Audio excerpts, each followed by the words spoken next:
नमस्कार दर्शक बंधु आपण मानक अमूल्य एस्ट्रोलोजी चैनल को स्वागत। दर्शक बंधु आज आम्भे माने एही चैनल रु निश्चित भाव में जानिबा जे एक भिन्न धरणर वीडियो। ए वीडियोटी कौन ना वीडियोटी हूँ शिल्प वास्तु।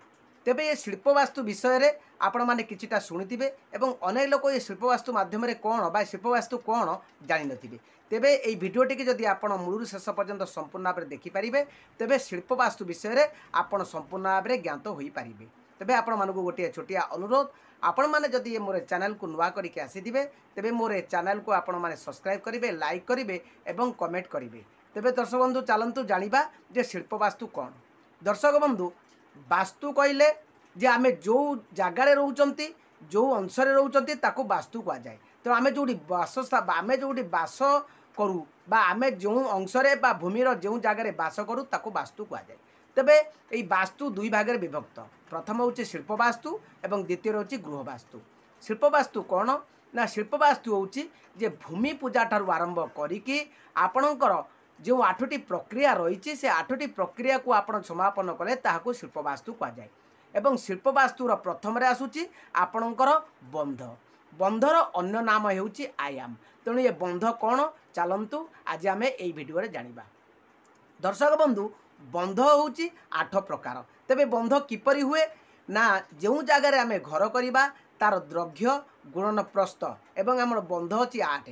तेणु द्रव्य एवं गुणन प्रस्थ को आमे 8 रे विभक्त कले आमर जदि भागशेष 1 2 3 4 5 6 7 8 रहे तेबे जो गोटे गोटे भागशेष रहिबो सी गोटे गोटे बंध। तेबे ये जो 8टी बंध से 8टी बंध को लेकिन आपण मानकर गृह तैयारी करि परिबे। तेबे मनीष मानक पाई बासस्थान पाई केउ बंध सर्वश्रेष्ठ एवं केउ बंधरे घर कले गृहकर्तांकर शुभ होता है ताहा मध्य जानिबा निहाती आवश्यक। तेबे प्रथम हेउची ध्वजबंध। ध्वजबंध एवं ये जो ध्वजबंध 1 नंबर जदि भागशेष आमर 1 रुए ताले ध्वजबंध हुए। एवं ये ध्वजबंधरे मंदिर बा देवालय बा यज्ञकुंड विवाह व्रत उपनयनर जो वेदी यही सबू तैयारी हुए। ध्वज मध्य घर करी हबो। तेबे ध्वजबंधरे घर कले आपण से घरे आमिष भक्षण करि परिबे नाही बा आमिष रांधि परिबे नाही। तेणु लोक माने ध्वजबंधरे घर करती नाही। तेबे ध्वजबंध मध्य सर्वश्रेष्ठ बंध ए बंधरे मध्य घर करी हबो। द्वितीय रे आसिला धूम्रबंध। धूम्रबंधरे आपणकर यज्ञ मंडप यज्ञशाला आदि इत्यादि तैयारी हुए। तेबे धूम्र मंडप रे वासस्थान बा बासगृह तैयारी हुए नाही। तृतीय रे आसिला सिंहबंध। सिंहबंधरे आपण घर करि परिबे। आपणकर जदि भागशेष 3 रहिला तेबे सिंहबंध। ए सिंहबंधरे कौन हुए ना राजकचेरी हुए एवं कोर्ट तैयारी हुए, धनागर हुए, ऑफिस हुए या माध्यम रे हुए एवं एथिरे मध्य आपण घर मध्य तैयारी करि परिबे। तेबे तापर आसिला चतुर्थ नंबर स्वानबंध अर्थात भागशेष जदि 4 रहिला ता स्वानबंध। ये स्वानबंधरे आपणकर ढिंकीशाल आपणकर अट्टाकल और कल कारखाना इत्यादि सबू होई पारिबो। तेबे एथिरे बासस्थान होई पारिबो नाही। तापर आसला आपणकर वृषबंध बा गोबंध।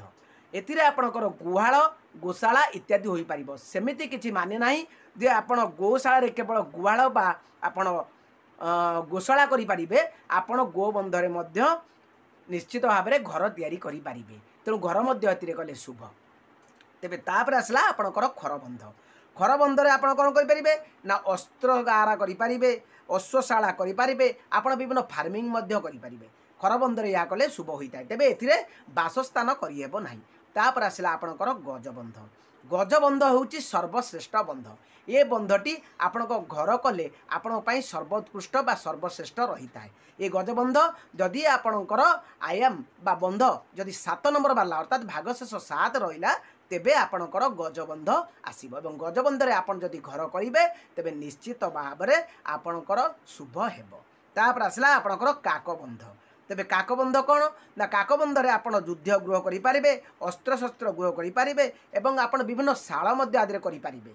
किंतु एथिरे आपणकर घर होई पारिबे। तेबे काकबंध केमिति आसे ना द्रव्य गुणन प्रस्थ हरण 8 जदि भागशेष 8 रहिला किंबा भागशेष 0 रहिला तेबे ता काकबंध। काकबंधरे बासस्थान होई पारे नाही। तेबे आम एथुरु जानिले जे ये जो 8टी बंध भितर सर्वश्रेष्ठ बंध होची गजबंध। तेणु गजबंधरे आम जदि घर करवा निश्चित भाव में से घरटी आम पाई निश्चित भाव में पुण्य रहा से घरटी आम पाई निश्चित भाव में भल रहिबो।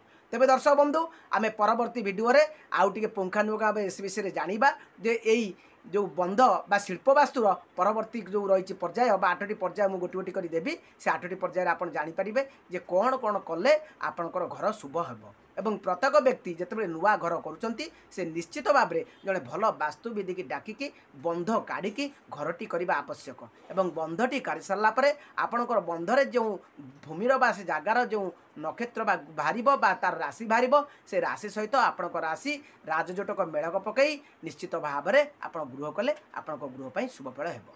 तेबे दर्शक बंधु भिडियोटी आज ये परवर्ती भिडियो रे पुणी आपणकर यही भूमिवास्तु बा शिल्पवास्तुर परवर्ती जो 7टी पर्याय रही नहीं आसबि आपण मैंने निश्चित भाव में अनुध्यान करेंगे देखिए और निश्चित जानीपारे। तेबे दर्शक बंधु रोचे आपणकर दिन शुभमय हो।